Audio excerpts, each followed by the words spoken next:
my name is Sasha. Welcome back to Bookmas, and this is the 23 books that I want to read in 2023.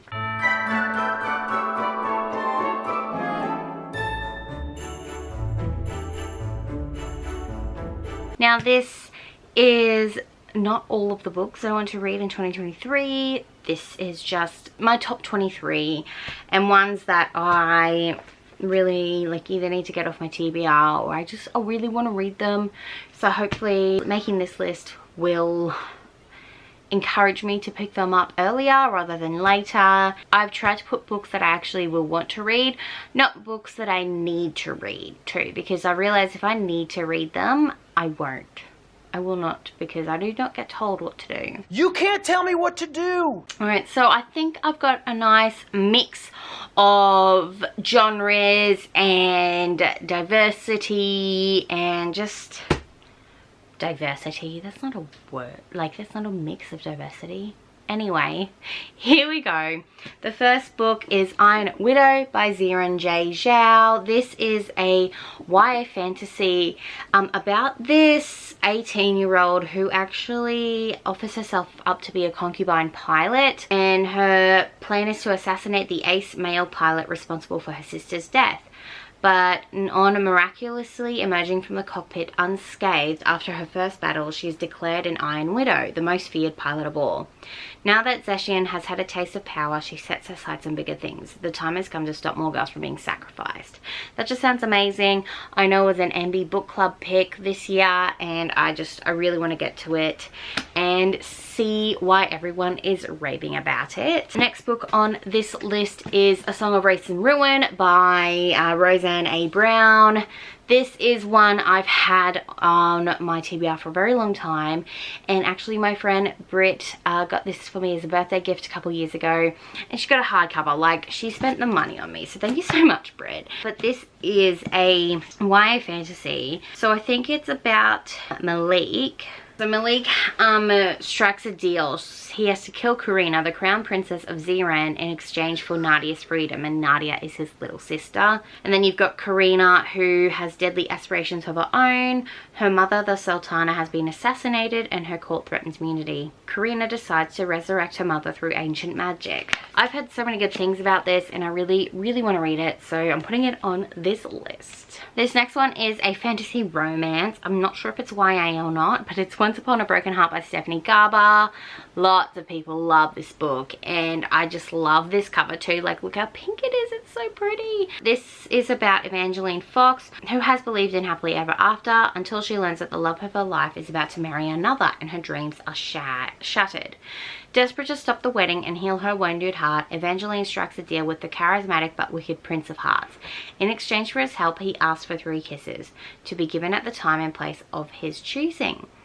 But after Evangeline's first promised kiss, she learns that bargaining with an immortal is a dangerous game, and that the Prince of Hearts wants far more from her than he pledged. He has plans for Evangeline, plans that will either end in the greatest happily ever after or the most exquisite tragedy. And I just really want to read it. That's why it's on this list. You're gonna hear me say that a bunch of times. This next book is To Bleed a Crystal Bloom by Sarah A. Parker. I believe this author is going to Rare 23 in Melbourne, so it's another reason why I want to read this book. But this is a fantasy romance that Yaz the Bookish on Instagram absolutely raves about, so I really want to get to it. And it's about, I don't really know what it's about. Well, it's a dark Rapunzel reimagining full of immersive imagery and breathtaking angst. A unique new fantasy series perfect for fans of Sarah J. Maas and Jennifer L. Armiger. Guaranteed to grip you from the very first page. So tropes are dark Rapunzel retelling dark fantasy romance, forbidden romance, age gap, because I think she falls in love with the jailer. Cast of morally grey characters, soft and naive yet feisty heroine, angsty sexual tension, forced proximity, savior / guardian love interest. Just sounds totally up my alley, so definitely keen to pick it up. I then have The 5th Season by N.K. Jemisin. This has been on a couple TBRs, and I just really need to read it. I'm going to do that next year. I don't really know much about it, to be quite honest with you. Have we got a blurb anywhere? No, because there's nothing on the back. This is the way the world ends for the last time. It starts with a great red rift across the heart of the world's sole continent, spewing ash that blots out the sun. It starts with death, with a murdered son and a missing daughter. It starts with betrayal and long dormant wounds rising up to fester. This is the stillness, a land long familiar with catastrophe, where the power of the earth is wielded as a weapon and where there is no mercy.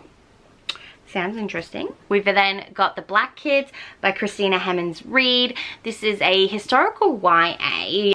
I don't know if you would call it historical because it's set in 1992. It's about Ashley Bennett, who lives on the right side of town, and she's got all these white friends. And then one day this act of racism happens, and suddenly, so the 4 LAPD officers are acquitted after beating a black man, Rodney King, half to death. And now Ashley is one of the black kids. So she starts to question, like, who is the us and who is the them? And I'm really keen to read this. We've then got 6 of Crows by... who writes that? Leigh Bardugo. I don't have my copy. My mum has the copy. She read it and she loved it. Everyone I know has read it and loved it, and I have yet to read it. So I have yet to love it. But this is about a bunch of kids to do a heist, I think. I don't know. There's lots of different characters and everyone loves it. We've then got Empress of a Thousand Skies by Rhoda Belleza. This is a sci-fi about Rhiannon Tan, who wants vengeance. She's better known as Rhi, and she spent her life training to destroy the people who killed her family. And then we've got Alyosha, who is a Raytan who has rised above his war refugee origins to find fame as the dashing star of a drone vision show. Despite his popularity, Ali struggles with anti-Raytan prejudices and the pressure of being perfect in the public eye. Their paths collide with one brutal act of violence. Rhi is attacked, barely escaping with her life, and Ali is blamed for her presumed murder. So they are both forced to go into hiding, and then I guess they have to join forces to save the galaxy. This next book was actually a pick from Abby over at Abby Lisi the Book Lover, so thank you so much for helping me pick a book. And this is The Night Circus by Erin Morgenstern. This is Abby's favorite book of all time, and I'm really excited to finally read it. It's about these 2 magicians who are like, so it's like an enemies to lovers. I don't know, it's chunky, but it's about the circus that just shows up and everyone wants to take part, and I don't know if the 2 magicians like try to fight each other. We will find out. Now Vish over at Books with V told me that I need to read Jade City by Fonda Lee.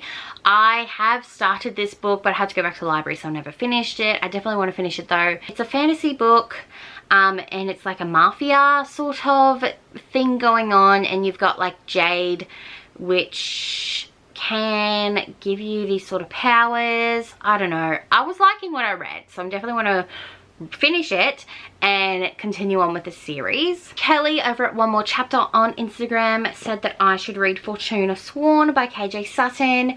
This is a fantasy romance about this girl, Fortuna Sworn. Her brother has disappeared, and now that she has caught the eye of a powerful fairy, she marries him to try to find her brother, because she believes her brother was kidnapped by the same fairies. And then the next book was recommended by Ren, and that is Out of the Blue by hang on, sorry, my back is killing me. I don't know why. You're getting old, Clifford. 6 minutes till I go back on stream.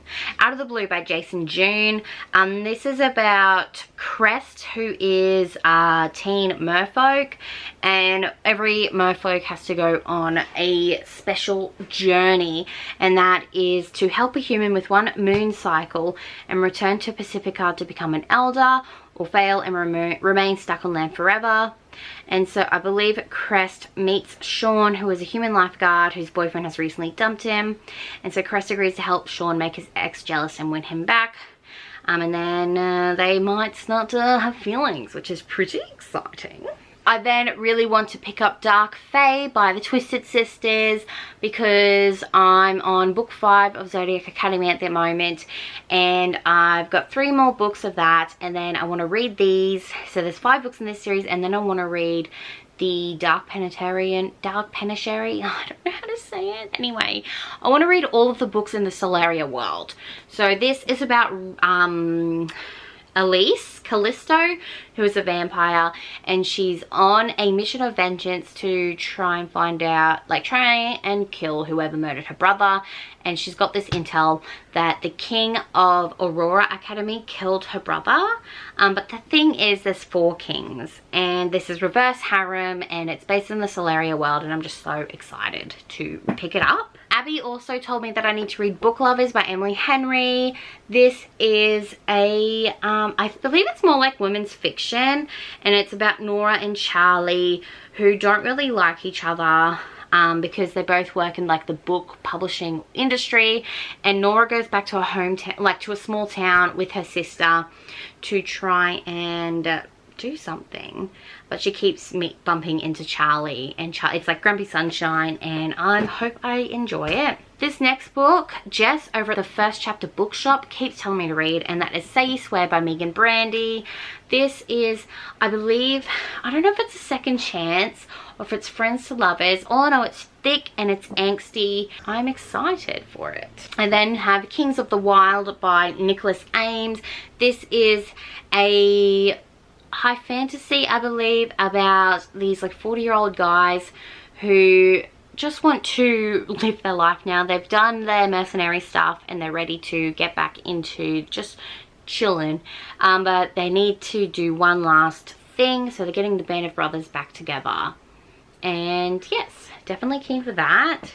We then have The Dark Tide by Alicia Jasinska. I read The Midnight Girls by this author earlier this year and really enjoyed it, so I really want to read this book. And I think it's about Lena, who has convinced her brother is going to be taken this year. To save him, she enlists the help of the mysterious Thomas Lynn. So Lena offers herself in exchange for Thomas's freedom.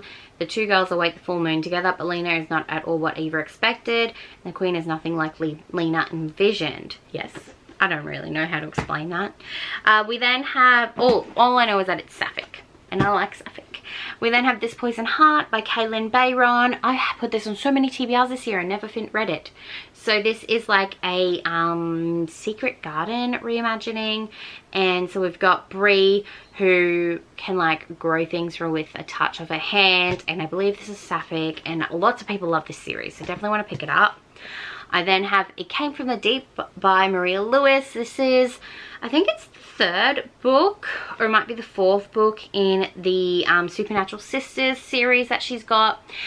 This is like a mermaid story. Yes, there's like a mystery, and I'm just really excited to read anything in that Maria Lewis writes, to be honest. I then have The Poppy War by R.F. Kuang. This is a high fantasy based in Asia, and so we've got Rin, who aced the Keiju, the test to find the most talented students in the Nakara Empire, and it was a shock to everyone. Then she got into Sinagard, the most elite military school in Nikan, and that was even more surprising.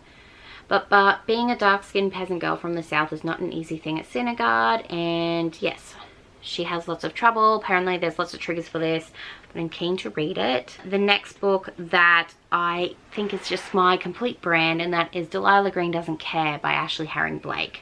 This is a sapphic adult romance between Delilah and Claire, and I believe Claire is a single mum, and Delilah is a photographer, and it's like small town, and I'm keen for it. And then Meredith told me I have to read Carrie Soto Is Back by Taylor Jenkins Reid. I am kind of excited for it because I want to see how I feel about it. I don't know if I'm going to love it or if I'm going to hate it. Either which way, it's on the list. And then Ali told me that she wants me to read The Bodyguard by Catherine Center, which is a bodyguard / fake dating romance between this male pop star and his bodyguard, and he doesn't want his family to know that he has a bodyguard, so she pretends to be his fiance or something like that, and she did not like it, but apparently there's good reviews and she wants to see what I think. So those are the 23 books that I need to read in 2023. Let me know down below what book you think I should pick up first. What are some books that you really need to read in 2023? Let me know down below. Don't forget, you can add me on Goodreads, Instagram, and Hive. They're all at Sash Reads. Thank you for liking, commenting and subscribing. If you want to see more by me, you'll see me tomorrow for another Bookmas video. Bye!